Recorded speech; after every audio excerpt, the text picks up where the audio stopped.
This channel is dedicated to benefiting you by educating you through enhanced digital technology. They're going after our children. We cannot have these people attacking our babies.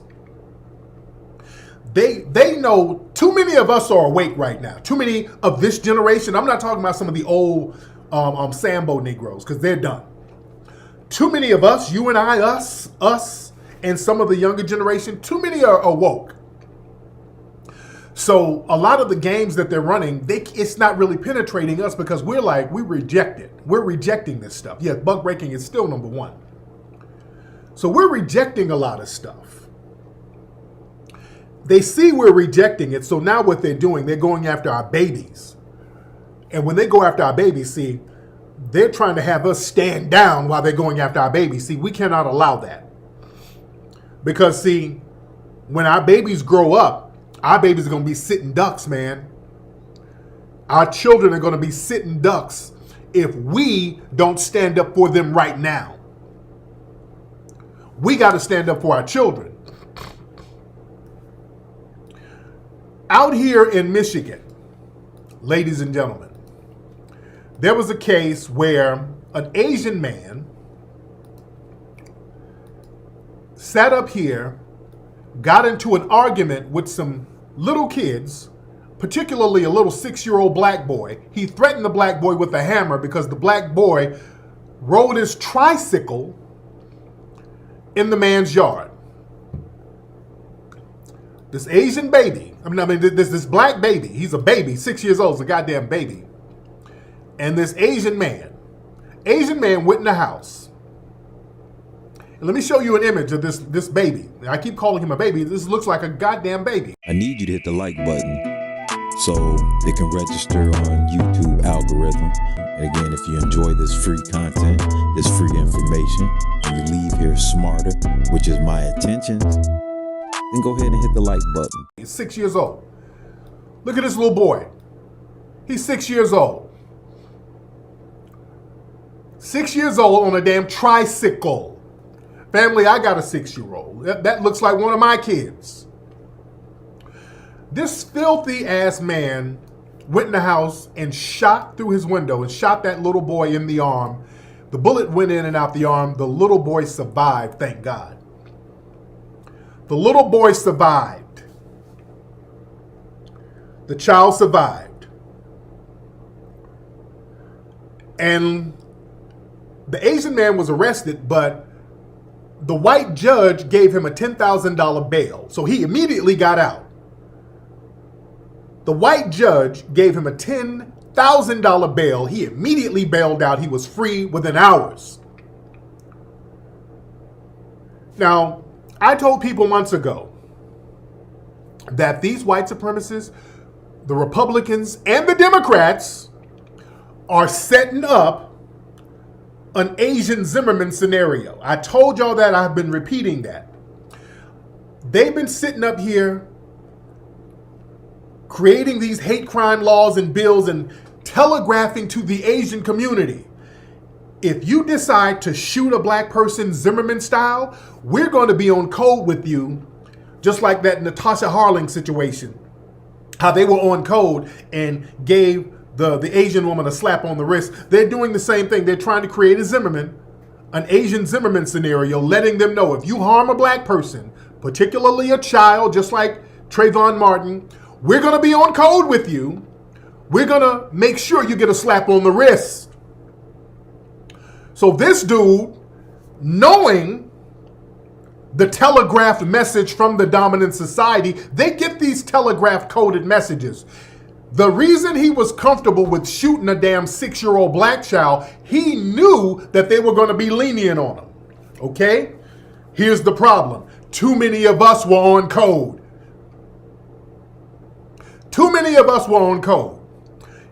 Family, we raised so much hell, and when I mean we, I'm talking about me and you guys, the grassroots, us. We said no. We are not going to have another damn Zimmerman situation. That's not going to happen. We're not going to have another Zimmerman situation because that's the reason why we're in the situation we're in now. We allowed the Zimmerman shit to go down, and we let it go down too long, and that opened the door for us to be attacked the way we're being attacked. When black folks in 2013 allowed Zimmerman to walk away with killing that child, Trayvon Martin, we made a major mistake. The reason why we sat on our hands, ladies and gentlemen, because we thought Obama was going to do something.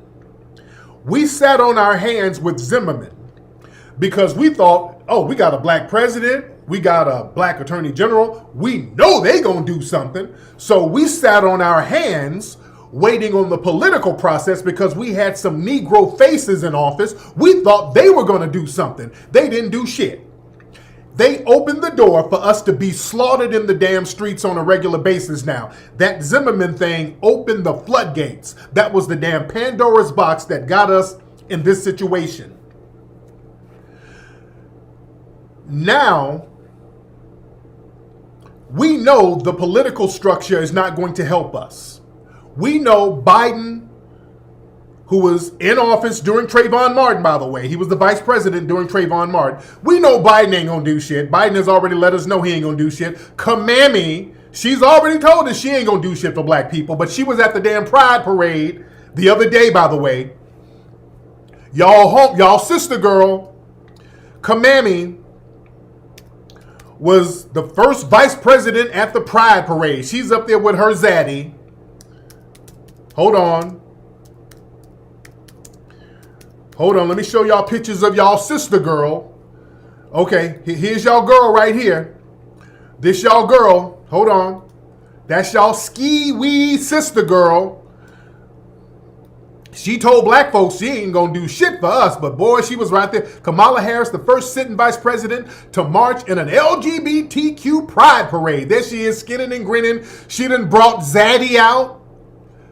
Oh, she done brought Zaddy back out. Well, she was campaigning, but she had Zaddy hidden. But Zaddy is back out there with her skinning and grinning, buck dancing ass. That's y'all girl. We know Kamami, Biden, they're not going to do a damn thing. They're not going to do nothing for us. So it is up to us, and we know it is up to us to go out here and handle our business. So what we did, I found out the prosecutor. We put him on the Summer Jam screen. I mean, this was days before the story got legs. We actually made the story go viral. Eli Savid, that's the prosecutor out there. I put everybody up onto his Twitter. Now, this was on June 8th. This is right when the story happened. Now, remember, the mainstream media wasn't touching this story, and they still didn't really get on it until really, really much later. The mainstream media was going to bury this story. The mainstream media was burying this story. They were not going to talk about it. And the black bootlick media, they weren't going to talk about it either. They weren't touching this either because, see, this goes against the grain of black people supposed to be attacking Asians, and Asians need protection from black people. So that whole congressional black coon crowd, they weren't touching this. They weren't touching it either. Let me show y'all the news story, but that's the prosecutor. Let me show y'all the actual news story of how things went down. Now peep this, hold on. Little boy, he walks free, making bond on Tuesday. It has this family angry and confused. And I'm trying to figure out how he got a bond that was so low for trying to kill my kid. Arnold Daniel trying to figure out why Ryan Lee Nguyen is out of jail after allegedly shooting his son Coby. He tried to hit me with a sledgehammer, but that's not gonna work because I'm too fast. So then what did he do? Got a gun, boom, shot. So this little boy said he tried to hit him with a sledgehammer, but he was like, hey, no, I'm too fast. And then he got a gun and shot me. First of all, this little boy is a rider. Shout out to this little boy. So this man tried to hit the boy with a sledgehammer and then shot him. I want y'all to thank Biden and your other Democrat flunkies who helped create this environment for this Asian man to be this comfortable with shooting a goddamn black child. That Asian man was comfortable with shooting this black baby because the Democrats, the Republicans, the white media, y'all bootlick niggas, Y'all congressional black coons, y'all sat up here, sitting up here talking about black folks, y'all don't need to be racist against the Asians now. Y'all helped set up this environment. You sorry Sambo simps. But hold on. Hold on. So then what did he do? Got a gun. Boom. Shot me right here. It's all on video. Saturday afternoon on Candlewood Lane. You'll see kids playing, hear a gunshot, then Coby realizes he's hit.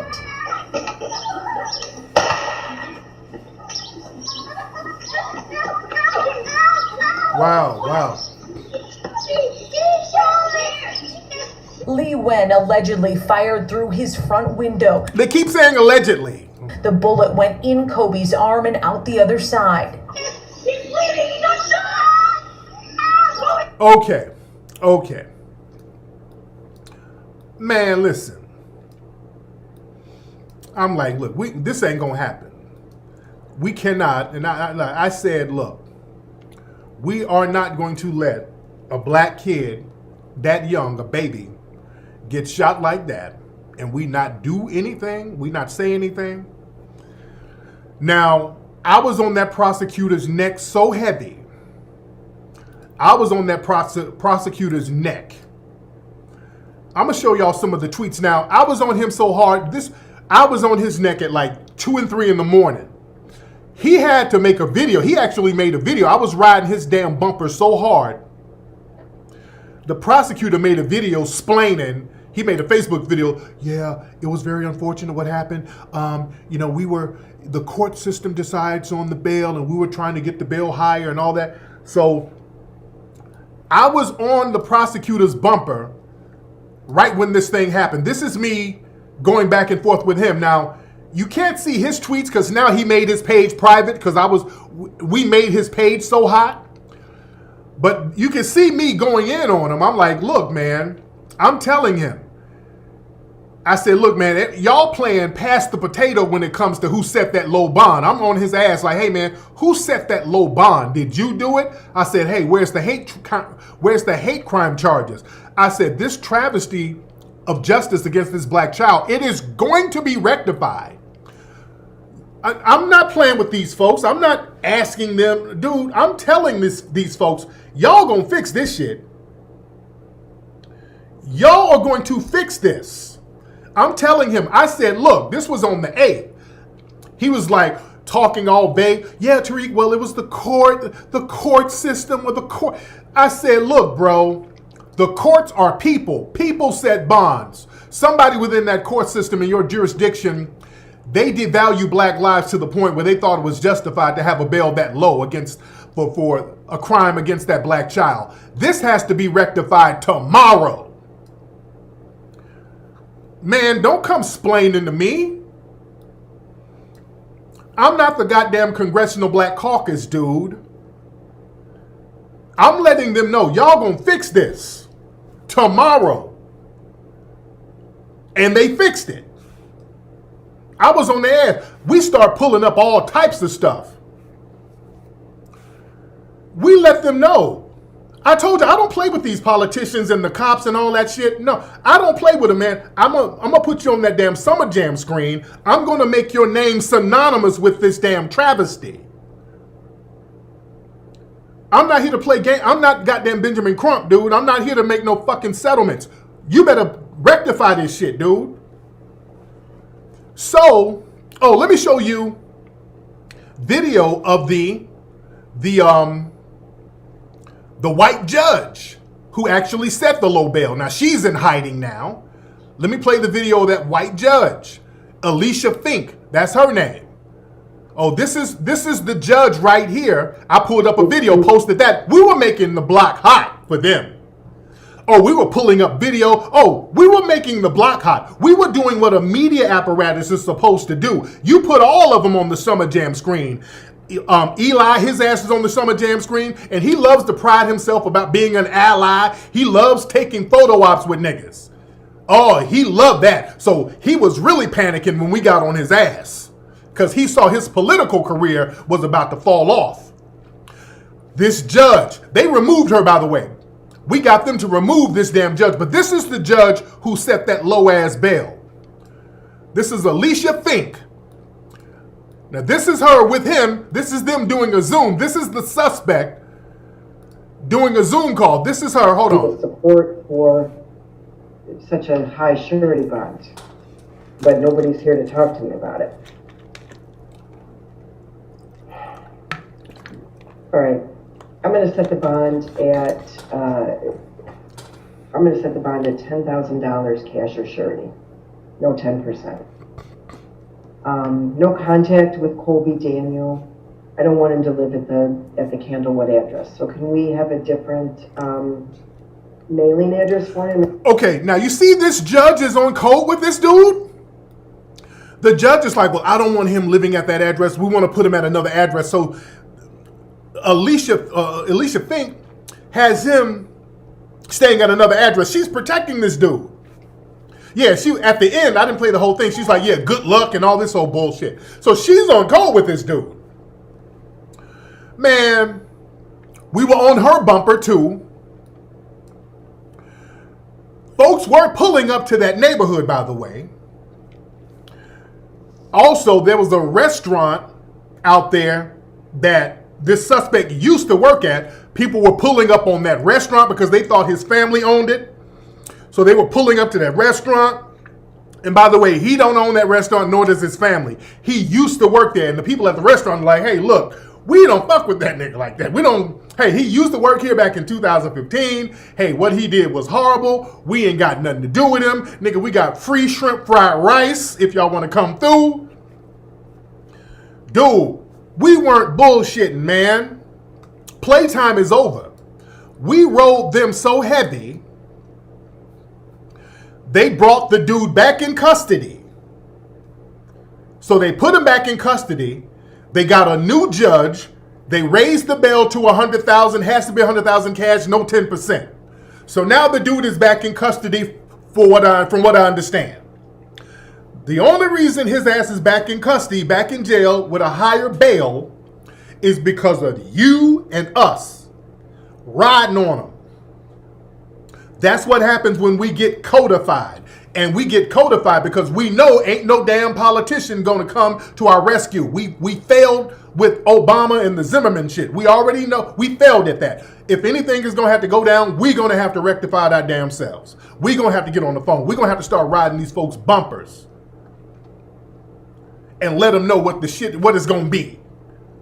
Yeah, we're gonna have to let them know what this shit is gonna be. Yeah? But I do know, I saw some videos, some brothers who were up in that neighborhood. They did pull up to that neighborhood where the shit went down. They were making sure the kid was okay. So shout out to the brothers in Detroit who pulled up to that neighborhood to make sure the kid was okay. They were checking on the house to see if any more damage was done. They were just checking on the house. They were just checking. You did?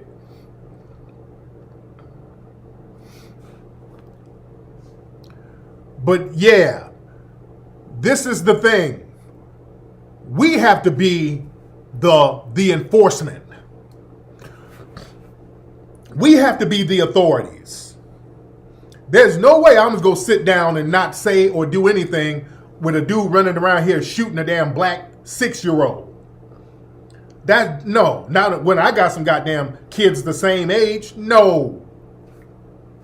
Now, the bootlick media, they got on the case after the fact. Roland and those guys got, because I've been calling them out all week. So now they finally started talking about the story later on after we put it out there and made it go viral. The story only went viral because I put it up on Twitter and Instagram. This story was actually buried. But see, we got to handle our own business. See, this is why they don't like us getting on code. This is why us getting on code is very, very important. This is why us getting on code is so very important. And we got to keep that energy. We got to keep that energy. And the thing is, man, these people, they're getting so desperate now.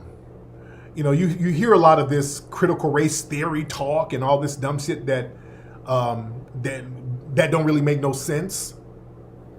I asked people the other day, what the hell does critical race theory mean? Nobody can even explain what critical race theory even means. What does that term mean? That's one of these open-ended, empty terms that can mean anything, and people can project whatever they want to project on it. I do not like the term critical race theory. I don't like that term. It's too open-ended. And plus, when we talk about systematic racism, that's not a damn theory. What's the theory? See, we got to watch the language that's being used here. Because, see, what it boils down to, see, people want to start rewriting history. This is why we have to document history and tell it how it is. This is why the museum is very important. This is why it's so important for us to get this museum. But out here in, this was in North Carolina. See how they try to rewrite history? This happened. They had a Juneteenth celebration, and they were having it at a plantation in North Carolina. And the white people who own the plantation, they up here calling the white slave owners white refugees. So they're calling these people who do these little reenactments, they're calling the white people who are the slave owners, instead of referring to them as slave owners, they're referring to them as white refugees because they lost the Civil War. Meaning, well, the Union Army came down and destroyed the plantations and made them accountable. So they're now going to reword and rewrite the white slave owners as victims of the Civil War now. They're going to make the white slave owners victims because they lost the Civil War. Y'all better understand how white supremacy works, dude. These folks are desperate. So now the white slave owners family are victims because they lost all their property. So they are refugees of the Union Army. So they're victims too.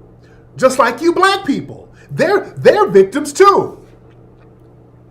Y'all better understand how these white supremacists, dude, these white supremacists ain't no joke, man. Dude, there is a war, there's a cultural war, there's a history war.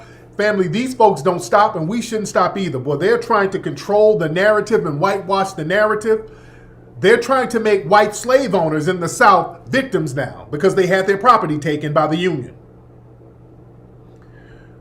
See, this is what we get for trying to kumbaya everybody into our history. We own some, yeah, man, we all went through some things. I mean, let's have a minority coalition. Let's have some diversity. We got to stop all that con job language stuff. But you see, the real problem with violence is that we have never been violent. We have been too nonviolent. There's no such thing as a nonviolent revolution. The only kind of revolution that's nonviolent is the Negro Revolution. The only revolution based on loving your enemy is the Negro Revolution. That's no revolution. A revolution is bloody. Revolution is hostile. Revolution knows no compromise. Revolution overturns and destroys everything that gets in its way. And you sitting around here like a knot on the wall saying I'm going to love these folks no matter how much they hate me. You call us savages and beasts and mad dogs running the street burning and looting, but we're doing this not for the destruction of the world, but we're trying to prove one point. We want freedom and justice and equality. We want to be treated equal. The best thing to do is give us freedom or this place will riot with blood. Here in Detroit, a city of war.